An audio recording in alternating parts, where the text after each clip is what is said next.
Xudaydan özümü sağlık dilesem, sana dileyen ilki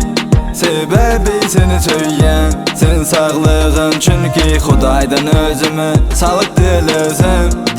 sana dileyen ilki sebebi seni söyleyen senin sağlığın, çünkü sen şili bir mehriban kimdi oğdun, bilmedim bu gözüllük ne hili yaralı yüreğimde sana bulan çeksiz duygu ba, menin gözleyen yanım sen boldun ehtimal, telefonuna qayta jana diyenim menin qayta söygü sözler yaz yanım menin mehremi söygümü kazananım sen, sana can bercek yürek düş bolyan men Xudaydan özümü sağlık dilesem,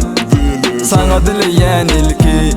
sebebi seni söyleyen senin sağlığın, çünkü Xudaydan özümü sağlık dilesem, sana dileyen ilki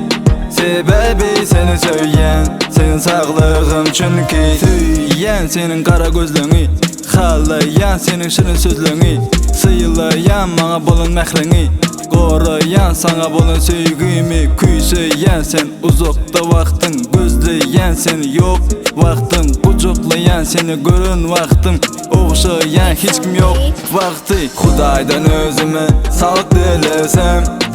sana dileyen ilki sebebi seni söyleyen senin sağlığın, çünkü Xudaydan özümü sağlık dilesem, sana dileyen ilki sebebi seni söyleyen senin sağlığın, çünkü Xudaydan özümü sağlık dilesem, sana dileyen ilki sebebi seni söyleyen senin sağlığın, çünkü Xudaydan özümü sağlık dilesem, sana dileyen ilki sebebi seni söyleyen senin sağlığın, çünkü Xudaydan özümü sağlık dilesem, sana dileyen ilki sebebi seni söyleyen senin sağlığın, çünkü Xudaydan özümü sağlık dilesem, sana dileyen ilki sebebi seni söyleyen senin sağlığın, çünkü